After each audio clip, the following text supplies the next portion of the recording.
what would you say to somebody with maybe a year or two sober to get them thriving in their life? There's an old adage, think, right? The first thought you're not responsible for, but you have to process it through a filter of principles, right? And that's the one thing that I learned within a few years of getting sober. I learned to live out of principle, not preference. And so I had a new filter to put my thoughts through, which was not preference, what's going to be easy, but what's the right principle do I apply to this thought? What's the right principle or action that I need to take to generate this thought? So if you talk about decision making versus thriving, you have to have a filter, whether it's somebody you respect, a mentor, a coach, a therapist, a counselor, a sponsor, whatever that is, to run your thinking through. But then you need to start to trust yourself to go out and thrive, to take productive chances in your life, to do that thing that you've been afraid to do, so that you get them to launch. Okay. All they've done is get loaded, right? For maybe the better part of a decade or more. I've been there. The way that you get someone to launch is you can't get someone has to want to launch. I can't want something more than somebody else, whether it's a career, whether it's a job, whether it's a music contract, whether it's a sporting career. If you want to launch, I can tell you how. The choice to do that is yours. How do you move them gently to want to launch? You make them see that it's possible.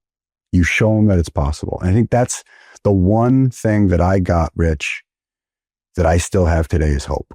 And hope is a belief about the future can be better, and that I can redefine the way that I live my life. And the way that you do that is by showing them what's possible, right? Hope stands for hold on, possibilities exist. And at the end of the day, if you go back to the Stockdale paradox, right? James Stockdale, prisoner of war, Vietnam, 8x6 cell, solitary confinement for 4 years, beaten and tortured for 7 years. You know what he believed? I will get out of here, number one. Number two, it's going to be hard, and I don't know when it's going to happen, and I'll do whatever it takes while I'm here to make sure that I survive. You know who perished? The toxic positive people, the people that said we'll be out by Christmas. And then Christmas came and they didn't get out. And they said we'll get out by Easter, and it didn't happen. And they died of give-up-itis. But when we get into early recovery, we have to have hope that if I change my behaviors, if I change the way I act, and William James did this. William James was the corollary to Freud. Freud was let's talk about your feelings. William James was let's talk about your behaviors. Because sometimes you can't, as you just described, you can't think your way into proper acting, but you can act your way into proper thinking. And don't get that confused with fake it till you make it, because it's not. No, it's completely different. It's completely different. It's completely different. But I want you to touch on that, because that is gently moving someone towards launching. Yeah. Talk about that. So the idea is to act as if you're the person you want to become. It starts with forming your identity. Let's use sports. Tom Brady. Tom Brady acted like a champion, had championship behaviors long before he ever won his first Lombardi trophy, right? He decided that he had an identity of how hard he was going to work, process-oriented identity, and then he acted as if the behaviors that someone would engage in order to do that. And if you want the components of it, it's make the start simple. You have to make the start into doing something new very simple. You have to make it easy to do.